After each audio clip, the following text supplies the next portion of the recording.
আমি আসলে আউলায় গেছে মাথা, কারণ এত সমস্যা, এই সমস্যাতে এই সরকার নির্বাচন করতে পারবে এটা আমার বিশ্বাস হয় না। ধরেন 15 লাখ পোস্টাল ব্যালট আছে, এই ব্যালট বাহরাইন, সৌদি আরব, মিডল ইস্টের সব দেশের ভিডিও আমার কাছে আছে, বোঝাচ্ছে রেডি করতেছে এবং সব জামাত নেতার বাসায় বলা হচ্ছে। এবং এইগুলো পোস্টাল ব্যালটে তারা করবে কি, এছাড়া ঢাকা শহরে আপনার বদলাইছে, সিট বদলাইছে, বাংলাদেশের অন্য অঞ্চল থেকে ভোটার ট্রান্সফার করছে।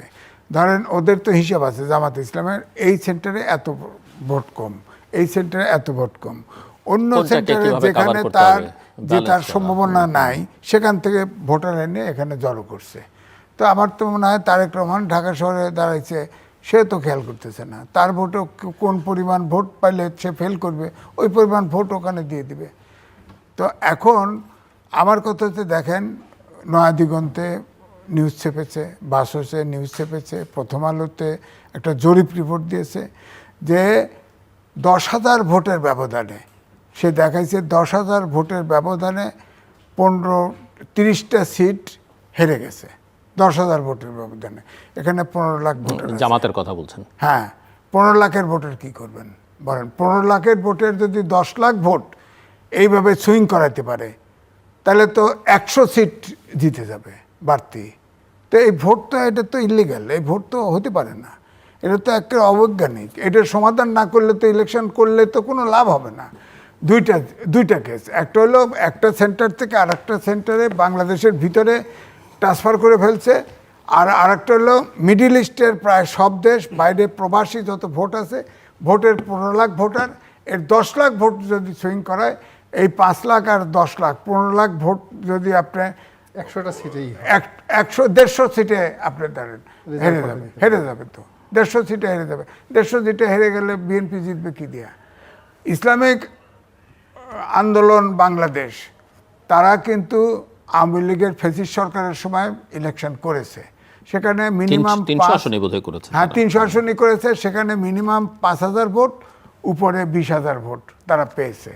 এখন তো ইসলামিক আন্দোলন নাই, তারা তো আলাদা ইলেকশন করতেছে, জোট ভেঙে 11টা জায়গায় 10টা হয়েছে। আমি বলেছি যে ইসলামিক আন্দোলন যেহেতু বেরিয়ে গেছে, বেড়ে যাওয়ার পরে এখন নিশ্চিত বিএনপি সরকার গঠন করবে, আমি বলেছিলাম।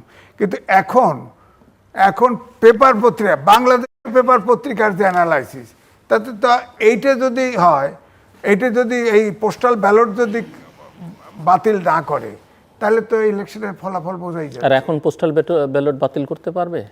করবে না কেন? সরকার কারে জিজ্ঞেস করে করছে? পোস্টাল ব্যালট করতে ইলেকশন কমিশন করেছে। ইলেকশন কমিশন করেছে, অবশ্যই ডক্টর ইউনূসের সেটা আমি প্রবাসী সরকার, আমি লিগ্যাল কনসিকুয়েন্সেসটা বুঝতে চাইছি যে এই জায়গায় এসে পোস্টাল ব্যালট বাতিল করলে কি দাঁড়াবে? না, বাতিলকে এখন ওই বিএনপি স্ট্যান্ডিং কমিটির মেম্বার নজরুল খান সাহেব ইলেকশন কমিশনে আপত্তি দিয়েছে। এখন শোনা গেছে যে, এবং মির্জা ফখরুল ইসলাম আলমগীর বলেছেন নিশ্চিত কিছু একটি বিশেষ দলের পক্ষে কিছু কর্মকর্তা কাজ করছেন। এখন না, অলরেডি গ্রেপ্তার, আমার কাছে ভিডিও আছে, 3 জন অলরেডি গ্রেপ্তার হয়ে গেছে। ইলেকশন কমিশনের অধস্তন অফিসার 3টে গ্রেপ্তার হয়ে গেছে, কারণ ওখানে মালপানি খরচ করে একটা এনআইডি বানাতে কি লাগে, ভোটার বানাতে আপনার ট্রান্সফার করতেও ওখানে ইলেকট্রিক বিল লাগবে, নাহলে পানির বিল লাগবে, নাহলে বাসা ভাড়া লাগবে, অথবা আপনার স্থায়ী ঠিকানা হতে হবে, এসব পার্টিকুলার তো দিতে হবে। এগুলো ছাড়াই সব ভোটার ট্রান্সফার হয়ে গেছে। তো 3 জন তো গ্রেপ্তার অলরেডি হয়ে গেছে। কিন্তু ভোটারের তো সমস্যা হবে না, মানে যে ট্রান্সফার হয়েছে ওটা তো আর বাতিল হয় নাই না, ওটা তো বাদে, এই জন্যই তো বলছি এগুলো তো কারচুপি, ভোটার কারচুপি। মানে এটা তো শুধু একটা দুইটা ঘটনা। 3 নম্বর হচ্ছে, ইতিমধ্যে আপনার পত্রিকায়, মিডিয়াতে ছাপা হয়ে গেছে, আইনশৃঙ্খলা বাহিনী আপনার প্রায় 1000-এর মতো অস্ত্র বাইরের থেকে আসতেছে, এদেরকে শনাক্ত করে ফেলছে। তো তাদের গ্রেপ্তার করেন না কেন? অস্ত্র আসতেছে। তারপরে ধরেন ইনকিলাব মঞ্চের হাদি মারা গেল, তার আগে আপনার গণ অধিকার পরিষদের সাধারণ সম্পাদক বলল 50 জন প্রার্থী টার্গেট কিলিংয়ের আছে, লক্ষ্য আছে, এটা আমার কাছে প্রমাণ আছে। তো তাকে জিজ্ঞেস করছে। এখন সেই হাদির কিলিংয়ে আপনি দেখেন, মূল কিলার সে একটা সফট টার্গেট, পায়ে হেঁটে রিক্সায় চড়ে আপনার ভোট ক্যাম্পিং করছে। যে কিলার সেই কিলার অস্ত্র মামলার আসামি ছিল, তার কাছে টাকাও ছিল কত লক্ষ, সে কিন্তু জামিন পাইছে। জামিন পাইলো কেমনে, সে পাইছিল কেমনে? তারপরে এই হাদির সাথে ভিতরে ঢুকছে, তার মিটিং মিছিলে ছিল, তাকে একসময় হত্যা করছে। হত্যা করে এ পর্যন্ত বলতে পারেন না সরকার সে দেশে আছে না বিদেশে, ভারতে গেছে। ভারত বলছে, ভারত একবার আওয়াজ তুলছে, ভারত বলে গেছে না আসে নাই। তো তাহলে কই আছে? এখন চার্জশিট দিয়ে ফেলছে, চার্জশিট দিছে, তার ইন অ্যাবসেন্সিয়া তার চার্জশিট দিয়ে দিছে, এখন নারাজি দিয়ে দিছে, হাদির পক্ষতে নারাজি দিয়ে। তো সাগর রুনির মতো কি 150 বার এই কিলিংয়ে ইয়ে পড়বে, ডেট পড়বে নাকি বলেন? 150 বার কিলিং করে সাগর রুনির হত্যার বিচার হচ্ছে না, তো ওই লাইনে ফেলাই দিল নাকি? ভাবছে যে বোকা, ভাবছে যে একটা চার্জশিট দিলে মানে বাচ্চা বুঝ দেওয়ার মতো, তাহলে ওরা বুঝবে যে আমরা বিচার করতেছি। আরে হাদি হত্যার বিচার যদি না করতে পারেন, সরকারে বসে আছেন কেন বলেন আপনি? তো আমি তো দেখতেছি ইলেকশন হওয়ার, তারপর ধরো অভ্যুত্থানের শক্তি মরণপণ যুদ্ধে নামছে। হ্যাঁ, তো ইলেকশন করবেন তো স্টেক হোল্ডারদের কোঅপারেশন লাগবে, তো স্টেক হোল্ডার সরকার, ইলেকশন কমিশন, মুখে যদি কিন্তু বাংলাদেশের বেশ কিছু রাজনৈতিক দল ইনক্লুডিং বিএনপি, তারা তো যে কোনো অবস্থার মধ্য দিয়ে ইলেকশনের বৈতরণী পার হবার হতে চাইছে। এটা প্রথম থেকেই বলছে, কিন্তু হিসাব বলে বিএনপি, ওই বললাম না ইসলামিক আন্দোলন বাংলাদেশ বেরিয়ে যাওয়ার পরে আমি নিজে বলেছি বিএনপি অবশ্যই সরকার গঠন করবে। এখন বিএনপি এইটা যদি ঠিক থাকে, এইটা যদি চেঞ্জ না করতে পারে, বিএনপি অবশ্যই ফেল করবে, এবং তারেক রহমান নিজে ফেল করবে ঢাকার থেকে, বলে দিলাম। দেখেন আপনি। আমি আরো বলি যে ধরেন এই যে আপনার বর্ডারে অস্ত্র আসতেছে, হ্যাঁ, আপনার ইয়ে করলেন না, এই যে একটা করে অস্ত্র ডেভিল হ্যান্ড প্রথম করছিলেন না, অপারেশন ডেভিল হ্যান্ড, তখন তো ফ্যাসিস্ট আওয়ামী লীগ সরকারের সময় 1.5 লক্ষ অস্ত্র লাইসেন্স দিয়েছিল। এরপরে সকল 60% পুলিশ স্টেশন লুট হয়ে গেল, অস্ত্র লুট হয়ে গেল, পুলিশ হত্যা করছে, ওটা বাদ দিলাম। তো এই অস্ত্রগুলো এরপরে এখনো নাকি অস্ত্র আসতেইছে, তো অস্ত্র কোথায়, উদ্ধার কোথায়? হ্যাঁ, প্রথম ডেভিল হান্টে দেখা গেল খালি ছুরি কাছি এইগুলো দেখাইলো, পরের কাছে কয়েকটা নাকি অস্ত্র উঠছে, আর অস্ত্র লাখ। এরপরে আবার সরকার সিদ্ধান্ত নিয়েছে প্রার্থীরা চাইলে একটা করে অস্ত্র দিবে এবং তার সাথে ইয়ে দিবে, বডিগার্ডের কাছে অস্ত্র থাকবে। বলেন তো সারা দেশে অস্ত্র ছড়াই দিবে না? সারা দেশে অস্ত্র ঝঞ্ঝনানি হবে না?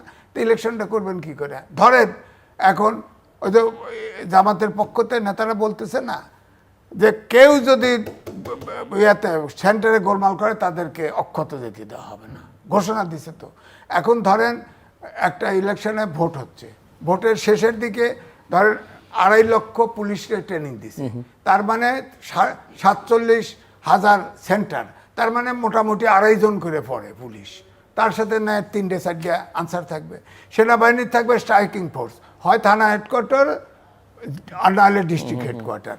তো এখন ধরেন রেজাল্ট গোনার সময় মনে হলো যে এরকম এইখানে বিএনপি এগিয়ে আছে, জামাতের লোক আঙুল চুষবে, বাক্স নিয়ে দৌড় দেবে, পুলিশ রাইফেল নিয়ে দৌড় দেবে, ব্যাস শেষ, ইলেকশন শেষ। তো ইলেকশনের দিন ভোট গণনা পর্যন্ত রিস্কি। এই সরকারের কোনো হ্যাডম নাই এই ধরনের ক্রাইসিসে কোনো ইলেকশন করতে পারে।